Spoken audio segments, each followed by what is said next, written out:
Con esta firma del acuerdo entre el transporte y el gobierno, ¿ya habrá llegado la solución por fin? Porque hay dirigentes que no están convencidos del todo. Hoy hemos invitado al vocero presidencial, al señor Jorge Richter, con quien vamos a hablar acerca de este y otros temas. Bienvenido, ¿cómo está? ¿Cómo está, Vania? Siempre un gusto estar en su programa y muy buenas noches para toda la ciudadanía. Don Jorge, acaba de escuchar este acuerdo, pero hay un sector del transporte que todavía no le convence, dicen. ¿Será que con esto ya se puso fin a este problema o todavía no? Bueno, de un conjunto de instancias y de organizaciones del transporte, hay una, como usted bien señala, Vania, que no entra dentro del acuerdo alcanzado. Pero ahí ellos generan un problema, primero porque se van aislando de la solución y segundo porque no van a tener la misma fuerza de presión, pero fundamentalmente porque quedan al margen de lo que deben ser en el país lógicas de negociación, de construcción de consenso, donde unos dejan y ceden algunos objetivos para poder alcanzar otros que son también los importantes en el marco general de sus necesidades. El Estado también renuncia a algunas pretensiones iniciales. Eso se llama construir un acuerdo. Cuando solamente se presiona y se abandonan las negociaciones como ocurrió ayer, eso se llama imposición. Y no es bueno entrar en una lógica de imposiciones. Lo importante de esto y la señal mayor es que es posible primero lograr acuerdos, que no hay que apresurarse con las rupturas. Y ayer cuando el presidente conoció la noticia de que el sector del transporte había roto relación o había roto la negociación, no relaciones, la negociación, él dijo hay que volverlos a convocar porque la lógica es construir acuerdos. Así como se construyen acuerdos con las gobernaciones por el otro tema COVID, también acá es importante construir acuerdos. Y esa es una vocación, Vania. Ahí están sus representantes, los dirigentes, pero todavía no se ha consultado a las bases. ¿Eso podría cambiar este escenario?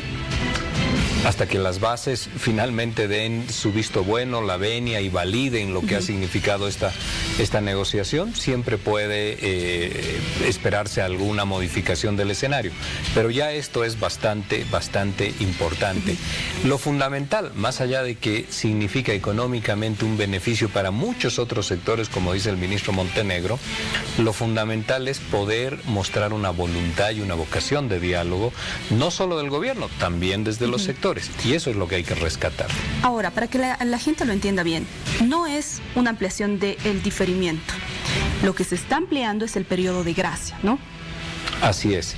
Ahí la gente lo que va a tener son mayores posibilidades en tiempo para poder asumir sus cuotas, sus pagos, sus compromisos con el sistema financiero del país.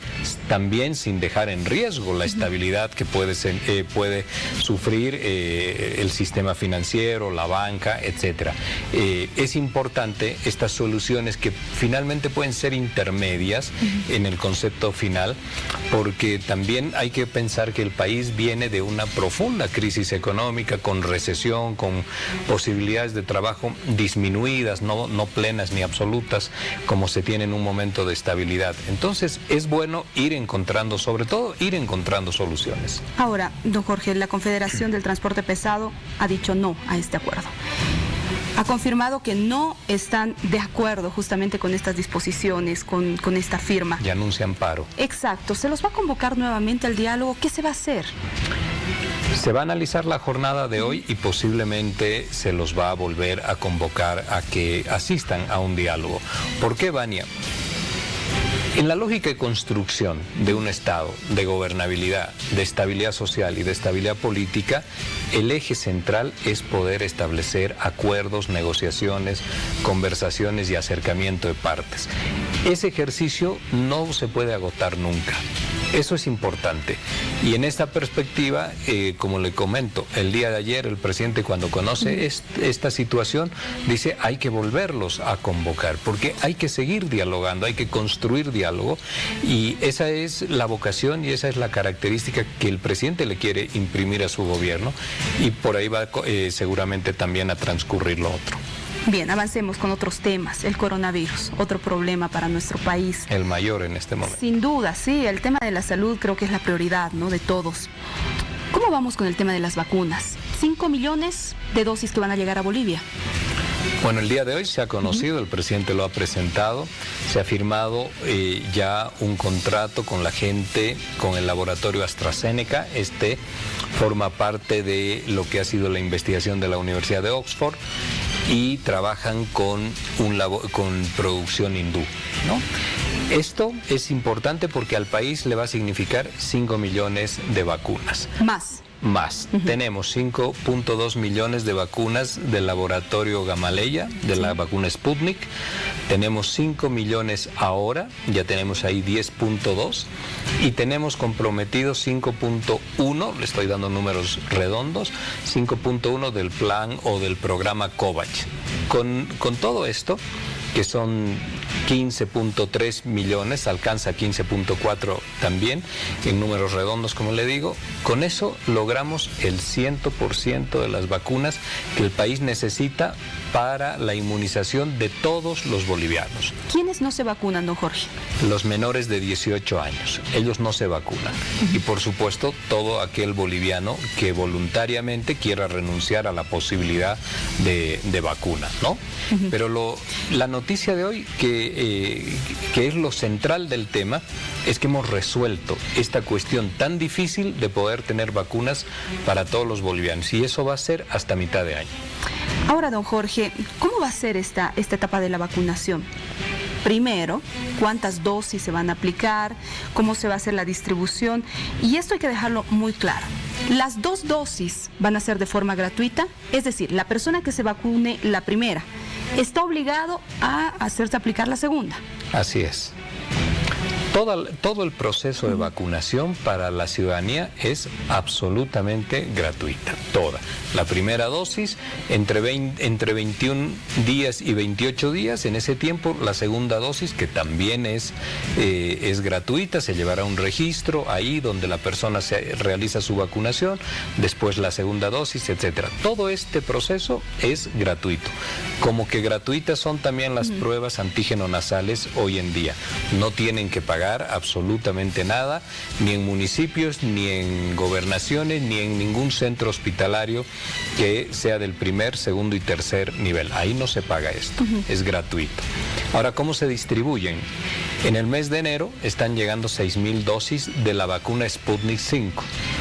Estas 6.000 dosis van a estar destinadas prioritariamente al sector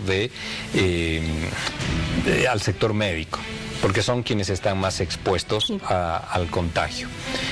A partir de marzo van a llegar marzo, abril y mayo en una cantidad de 1.7, 1.730.000 vacunas de las Sputnik 5 a fines de marzo, de abril y de mayo. De las vacunas AstraZeneca nos van a llegar 1 millón hacia fines de abril, 1.600.000 abril, mayo, 1 millón de nuevo en junio, 1.400.000 en julio. Y ahí ya vamos a tener 10.2 millones de vacunas. Y el programa COVAX, que es 5.1, no tenemos una fecha específica, no la tienen tampoco los otros países, hemos hablado con la Argentina. Se estima que hacia mediados de abril vamos a tener la entrega de ese 5.1 millones. ¿Qué pasa con estos ciudadanos que se hacen vacunar la primera vez y no van la segunda? Porque se está haciendo una inversión importante, se está haciendo todos los esfuerzos. Es posible que otras personas también necesiten la vacuna, pero se dio prioridad a determinado grupo de ciudadanos. ¿Qué va a pasar? ¿Eso ya va a ser tuición de las gobernaciones, de los municipios? ¿Va a haber alguna sanción? Bueno, quien no asiste a la segunda dosis lo que está haciendo es disminuir la efectividad de la vacuna. En vez de lograr que esta tenga una efectividad del 91%, por ejemplo, como es la vacuna Sputnik, pues tendrá un menor porcentaje de efectividad. La responsabilidad de la vacunación va a estar compartida entre las gobernaciones y los municipios. El gobierno central va a hacer entrega a las gobernaciones de las vacunas. Estos, a su vez, tienen que distribuirla con todas las medidas de seguridad y requerimientos técnicos, por supuesto, a los municipios. Y son los municipios en su primer nivel y segundo nivel que van a realizar la vacunación. También las gobernaciones en los terceros niveles y el Estado desde la infraestructura que tenga. Don Jorge, el presidente Luis Arce ha dicho que se va va a vacunar. Sí. Va a ser uno de los primeros para dar el ejemplo. Se va a vacunar el presidente, estimamos seguramente dentro de este lote de 6,000 vacunas que llegan ya este mes, fundamentalmente como una muestra también de confianza en el proceso de vacunación que estamos llevando adelante. ¿El vicepresidente? Vamos a convencerlo para que también sea parte en este primer lote de que se pueda vacunar. Sin lugar a dudas lo van a hacer. ¿Los ministros? Porque ustedes están en trabajo constante, ¿no? También. Sí, pero los ministros en la segunda etapa. Son funcionarios que están en mucho contacto con la gente, pero evidentemente hoy en día existe una cantidad de profesionales, de gente que está trabajando, mucho más expuestos que los ministros y que los funcionarios del gabinete. Hace un momento se ha referido usted a estas pruebas. Vio las filas que se están registrando en los puntos, por ejemplo, en La Paz, y esta situación también se replica en Santa Cruz. No hay una buena logística. ¿Qué pasa? ¿De quién es tarea esta? ¿De las gobernaciones, alcaldías? El plan que ha diseñado el gobierno, que comprende tres momentos, el primero son las pruebas diagnósticas, el segundo el proceso de inmunización con las vacunas y el tercero es una lógica de responsabilidades compartidas. Esa lógica de responsabilidades compartidas dice que el gobierno entregue las pruebas diagnósticas. Ya hemos entregado. A partir de ahí, la gobernación tiene la obligatoriedad de poder realizar las pruebas diagnósticas. Todas las gobernaciones y también los municipios. Por eso hay pruebas para los municipios y hay pruebas para las gobernaciones. Y ellos tienen que establecer una organización logística que permita también comodidad a la gente. ¿Y eso qué significa? No solamente 2 lugares donde se puedan realizar estas, sino una diversidad de lugares también móviles para que los bolivianos, la ciudadanía pueda asistir. Esa es responsabilidad de gobernaciones, de municipios, y el gobierno central también lo tiene que coordinar para que esto funcione en términos de eficiencia. Y hay personas que se están aprovechando, le diré, porque hacen fila, reservan el cupo y están cobrando. Imagínese. Bueno, veremos qué dice la gobernación. De entradas, ¿no? Así es, bueno, igual. Eso lo tenemos que solucionar, las gobernaciones lo tienen que hacer, las alcaldías, pero el gobierno central también lo tiene que coordinar, supervisar y controlar. Claro. Para que los ciudadanos puedan ir a realizar esto que es un evento de 15 minutos, realmente de 15 minutos, en distintos puntos de la ciudad. Rápido, se hace su prueba, le dan el resultado, si está en positivo le darán medicación, le dirán si es sintomático o asintomático, que se tiene que aislar en su domicilio, que se tiene que aislar en un centro de recuperación, le establecerán un monitoreo en función de su número telefónico, hay que hacer ese seguimiento y la persona que es positiva tiene que estar bajo supervisión y monitoreo constante, en cualquiera de las dos formas, si no, no tenemos, Vania, posibilidades de cortar la cadena de contagio. Claro que sí, tiene que haber más control, coordinación por sobre todo. A ver, nosotros hemos lanzado una pregunta, don Jorge, a través de las redes sociales. Esto a raíz del pedido de la misma gente y también de las autoridades municipales y gobernaciones. A ver, tiene que ver con esto. ¿Cuarentena rígida, sí o no? Don Jorge, ¿qué responde? Desde la perspectiva del gobierno, no. Ahora, el COED en La Paz se ha reunido de emergencia y están pidiendo al gobierno coordinación, incluso las Fuerzas Armadas y la policía. ¿Ustedes ya han recibido esta carta, esta nota? Hace unos minutos ya ha sido de conocimiento nuestro. Ahí le quiero decir algo, Vania. Hay una carta que envía el alcalde Revilla, hay una carta que envía el gobernador, hay una carta de un candidato que es el señor Amílcar Barral, todas las cartas el día de hoy, en una absoluta coincidencia. Eso tiene una fuerte connotación política. De forma paralela, respecto a las vacunas, porque hay una relación. Respecto a las vacunas, se pronuncia el ex candidato de Comunidad Ciudadana el día de hoy, se pronuncia el ex ministro de Justicia sobre el tema de las vacunas, de las nuevas vacunas el día de hoy, se pronuncian otros líderes políticos sobre el tema de las vacunas y otros actores políticos el día de hoy. eso tiene también una transversalización de un elemento político. Están ciertos sectores haciendo o intentando al menos hacer política con la pandemia, ¿no? Porque usted, Vania, cuando tiene un problema, una sugerencia, una dificultad con las líneas previas que se tuvieron de coordinación con gobernaciones y municipios, donde por ejemplo el señor Pazzi dijo que no quería ir a una cuarentena, nos lo ha dicho, yo lo he escuchado, estaba en esas reuniones y además después lo ha declarado, donde el representante, el secretario ejecutivo del municipio también señala lo mismo. Ahora, cuando usted tiene un cambio de posición, no se hace esto con conferencia de prensa. Porque la conferencia de prensa para decir que están mandando una carta, ¿cuál es el sentido de eso? ¿Cuál es el sentido? La gente tiene que ver que resolvemos nuestros problemas debatiendo en los medios de comunicación. El tema del COVID necesita respuestas inmediatas, no necesita el discurso altisonante en los medios de comunicación. En la misma línea de la coordinación se establece y se pide una reunión con el presidente, con el Ministerio de Salud, con los viceministros y se resuelve esto, pero con respuestas rápidas. No con la espectacularidad que puede dar una declaración. Es decir, el gobierno no va a imponer ningún tipo de restricción. El gobierno tiene una lógica de diálogo.